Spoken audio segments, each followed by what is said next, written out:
Hello everybody, and this is my third video in my modern art series. Today we're going to be looking at The Birthplace of Herbert Hoover, West Branch, Iowa by Grant Wood. He painted this in 1931 during the midst of the Great Depression. After some background on Herbert Hoover, he was president for the first part of the Great Depression, and he was a Republican who was in office from 1929 to 1933. And here is a self-portrait of Grant Wood, who lived from 1892 to 1942. Now, Hoover didn't want the government to interfere during the Great Depression. He thought that the economy would naturally fix itself as it had before, as in the Panic of 1873, because the economy goes through boom and bust cycles, so he thought this was just a bust and a boom was coming along. And he also favored the philosophy of rugged individualism, which means that Americans working hard and efficiently would see the U.S. economy through. Eventually, after angering the American public, for example, shantytowns, basically just slums, and they were called Hoovervilles during his presidency. Hoover tried to introduce some government help, but it didn't really do any good. He did build the Hoover Dam right here, which was originally called the Boulder Dam, and it's also in the Art Deco style. But after the Bonus Army fiasco, he was elected out of office and FDR came to power with his New Deal. As for the painting, there are many meticulous details that I just want to share with you real quick. Notice the two small boys walking on the sidewalk here, and also the acorns on the stylized burgundy tree in the left foreground, next to a little stream there.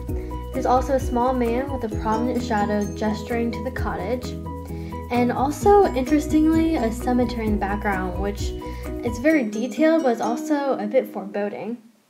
Every blade of grass is defined and highlighted by white dabs of paint on the top, and he's trying to give the impression of sun on it, like the clip right there.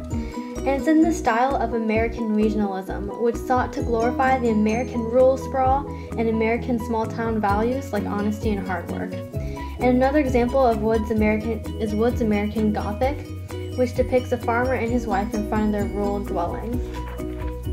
Since this was made during the Great Depression, it wanted to praise Hoover's rugged individualism and the legendary American past, such as going west because of manifest destiny.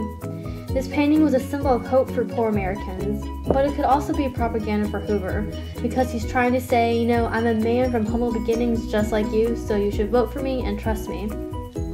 The style of the painting, it has deep, rich tones, signaling that autumn is coming, and the trees and flowers are also in full bloom.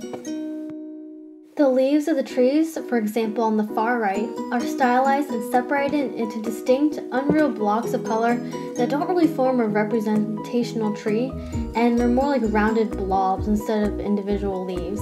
And he got these patterns from China. And the curvilinear trees contrast with the boxy rectilinear lines of the houses, and this is also seen in Dali's Cadiqués, which he painted in 1923.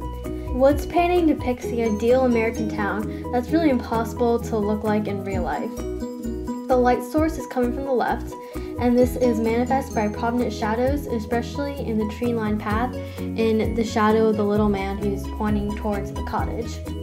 The darkness of that trail contrasts with the light green and blue of the stream on the left, and Wood also used a bird's eye perspective so you can see the whole sprawl of West Branch, Iowa. In the center right, a small sign by the tour guide-like man reads Birthplace of Herbert Hoover, first president of the U.S. born west of the Mississippi. There's also a large A on the cottage door, it looks like, but I'm not quite sure what that is. As for the lines of composition, there's a strong upward line from the shaded path, which meets and interferes with the curving line of the lawn, and they kind of balance each other out. So thank you for watching, and I hope you enjoyed this video on Grant Wood. Hello everybody, and this is my second video in my modern art series. Today we're going to be looking at Armored Train by Gino Severini, and he painted this in 1915. It depicts a fast-moving train with soldiers shooting long, powerful guns, and it's in the style of futurism